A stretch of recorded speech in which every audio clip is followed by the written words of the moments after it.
It's another beautiful day in South Florida. Got blue skies, white puffy clouds, birds singing, slight breeze, shorts weather, thunderstorms come and go. It's July 4th, 250-year anniversary, United States. Pretty awesome. So what we're going to do is get this bike started hopefully today, first time ever. Going to give a quick rundown on a few things as this way I can remember down the road of what went into this project. Basically started about a year and a half ago with a frame, a back wheel, handlebars, parts of the front end, seat post, rear fender, front fender, a couple other little things. But so we'll start at the front, work our way back. So the front wheel, I just bought that wheel and put a new tube and tire on it, so that was pretty nice. The front end pieced together, I had some pieces for a 1913 build, so there was like spring and a damper that holds the spring. It's like a rod with a flange on top, so I used that. I put this in a vise. Two different auctions, I got two different end caps for that. You have to compress the spring to put them on first, and then I attached it to the neck here. There's new ball bearings in the top and bottom. I turned this with just a drift and a hammer. Handlebars came with it. I got a triple tree on eBay. You have to tweak it a little bit, obviously. A lot of things need it tweaked. Got these headlight brackets. That headlight, I may or may not set it up for gas or electric. We'll see. I think it looks pretty good. It's got a brass ring on it. The glass is pretty nice. That front fender I left as is. Original paint. This horn is off of a Model A. It does work. They call that a Ooga. This little kill switch is original. I fixed that up. I ran the wire. Shuts off the magneto. So this is the right case. I just did a fake patina on that to match the left. I got one of these, which is a syringe for gas. What you do is when you have gas, and you, in theory, you unscrew this and you pull it into this like cigar tube.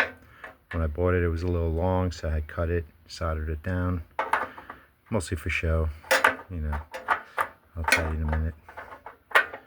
So I did have those cylinders from Dania Beach like 3 years ago when I bought a bunch of stuff. So I used those cylinders and the flywheel. I have a different intake, second intake, bigger linkered carburetor, 1.25 50 M51. If that doesn't work, I will go down to the other manifold. And I have two different carburetors with the 1 inch. One's a linkered and one's the quote-unquote original Schreiber. So this is a spark plug I had from my 1913 build. I do have spark on both sparks, just pretty nice. I sent my magneto away to Wisconsin to a Ryan's magneto shop. I let him rebuild it, remagnetized it, recoiled it. Did a really nice job. It only took about a month or two. So these were an eBay auction, the rockers and the pocket valves, another one. And then you get these rings that pushes down on the rocker that holds the intake valve in place. So that screw worked. That's an aftermarket, but it's screwed in. This one was too big, so I had to use a different size one. Petcocks I got from Poland. They had 2 holes in the one. I filled it, drilled it, and I had it non-leaking. And they sent me another pair, and I fixed those too. This cam cover was probably one of the biggest purchases. Very rare to find one. The oil pump's built in. You can see the little window where you can see the oil. So oil comes in from here. But with the pump, the spring, the little plunger, all those pieces, and the cam cover, more than I thought it would cost, but I was so glad I won it. So these floorboards aren't year specific. I'll get into that. I titled this as a 1916 because the VIN starts with a 16. It is mixed years, 16 and 19, basically maybe even newer on some parts. My whole goal was to have a bike that, you know, looks this look and goes down the road. If someone down the road wants to make a year specific to get points or put it in a museum, that's on them. I don't have that kind of money to fetch those parts. Trust me, that is quite an achievement to get piece by piece. So these floorboards are from the period, but you can see they had rivets. And this one is original. I have brand new ones I put on other boards, and it just doesn't look right with the look of the rest of the bike. So I think the floorboards that have the worn out look better. It's an aftermarket brake pedal, aftermarket brake strap. This is compression release that you pull up. There's a little lever here from the left side. I couldn't find one, so I had to make my own. I made a rod, I didn't like it. There's a rod on the other side that moves the spark advance. I'll show you that when I get to the other side. So basically here you have the oil feed from the left front oil tank. This is a breather, supposedly mists onto your primary chain. Not sure if this muffler was original. I think it might have been. I looked at aftermarket ones and this one seemed more original. It's got the cutout. So when you go into town, you can quiet down. You go out in the country, you can open it up. Got those pipes are aftermarket. How to bend them. It only bent using acetylene. It did not bend using the propane. And then I used two big pipes and was able to bend it just enough to have it fit nice and snug, so the muffler is tight. This toolbox is an aftermarket. Kind of funny story. When I got it, I didn't think it fit. I didn't have it installed right, so I asked the guy to send it back to me. Had to pay to ship it back, and then I found another one the next week that was half the price. That's the kind of stuff that always happens. But I didn't. It's supposed to have a lock mechanism here. I just put a magnet, and then it seems to hold pretty well. This back seat thing, passenger seat, was a nice find. It didn't have any cover on it, so I got a nice thick piece of leather and drilled some holes and riveted, and then I ground down the rivets. And it's got kind of like an air cushion because the leather's so thick. Nice original wooden grab bar, majestic foot pads with the red. I think that is super cool. And the spring. Bike looks a lot different without it on. Has a sleeker look. But for now, I'm going to leave that on. I live in Palm Beach County, Florida. In case you're wondering, I got this license plate on eBay. It does say Palm Beach with 1916 on it. How funny is that? This plate is horseless carriage, so I never have to pay again to register it. It's lifetime registration. Anything 1945 or older. Underneath it, I have a license plate they gave me that had my birthday on it, 3/17. That's pretty cool. So this taillight's an aftermarket LED. I have it wired up where I can put it on a switch with a battery if I just want a light. I could rig up a brake light if I wanted. I was kind of glad to find something for just a couple of dollars that fit that shell perfectly. They do make, I guess, glass ones I can find that have a cone shape to it.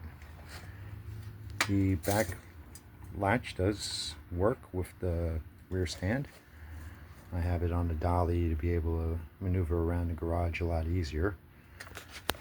This is a pretty rare rear brake. It's what they call export. Back then, other countries said for us to have your motorcycle, you have to have dual brakes. So Harley put two brakes on the rear, one internal, which is what I have hooked up with the foot, and one external, which was operated by the hand, which I don't have. They made a different one after 19 or 20 or something. The one before that is really hard to find. The guy Mark online educated me on it by these brackets. He showed me the assembly to look for someday. The rear wheel, I just put new Buchanan spokes on it because it was missing half the spokes. New clincher tires on both of them. They hook onto there's a lip inside the rim, and the tire has to like grab it like that. So you have to kind of form the tire to the rim, but they both hold air pretty nice. I like the spring assembly for the back seat. It would be really comfortable. The seat here I got, this is an original, obviously used seat. Even has the branding on it, Messenger. And I took off, it had a backrest, a weed backrest. My friend called it a Roman era Empire, Roman Empire era backpack. It did look kind of funny. I had it pretty nice though. I put the leather lacing on it. I don't know what I'll do with that, but we'll see. So this is an aftermarket sticker to put on the toolbox. There is a linkage here I have. I don't know where I put it. It's here. I just had it yesterday. Gotta hook that back up. These are the primer cups where you open these up, and that's where you squeeze the gas from there into, prime your cylinders. I don't really like that idea. This one doesn't fit. You can see I have some copper wire to have it in there tight. I was thinking of just plugging that up actually. Like I said, an M51 carburetor that I rebuilt. I had found that someone said they will work with this. If not, I have other carburetor to try. This I believe is called a Snook air filter. I got a really good price on it. Would have had a big can here. I believe the military used it pre-war, during the war. But I think it looks cool for this bike. This is an oil pump right here, where you would pump extra oil going up a hill. Certain times when you want to give the lowercase extra oil. It's an aftermarket clutch pedal. It has an archway here with a spring for resistance. I had a machine at that archway that didn't fit, same as the strap. But I got it all working where, you know, it gives it some resistance and doesn't bind on anything. This did not come with a kickstand, however I did make one. I think out of a 20s JD. And I hang it up with the a really strong magnet. You saw it. And I'll stay up with the magnet.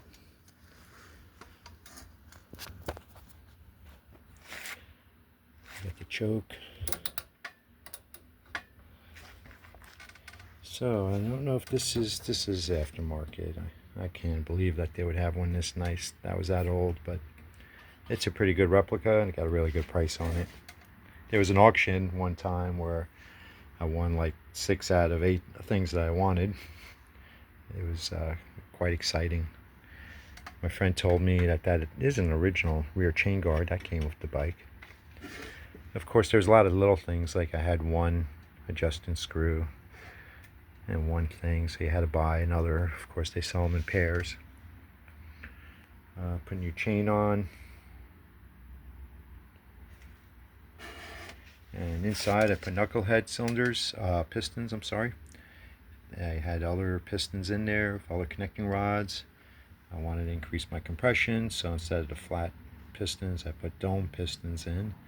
Made me change the connecting rod, which required me to put new bushings in the connecting rod. Luckily, the connecting rod bearings were able to fit both connecting rods pretty well. Have really nice end play on the main shaft, and it really does go up and down really smooth. I can kick it over by hand and there is resistance. I had the same compression on my gauge as I did on one of my flatheads with the electric start.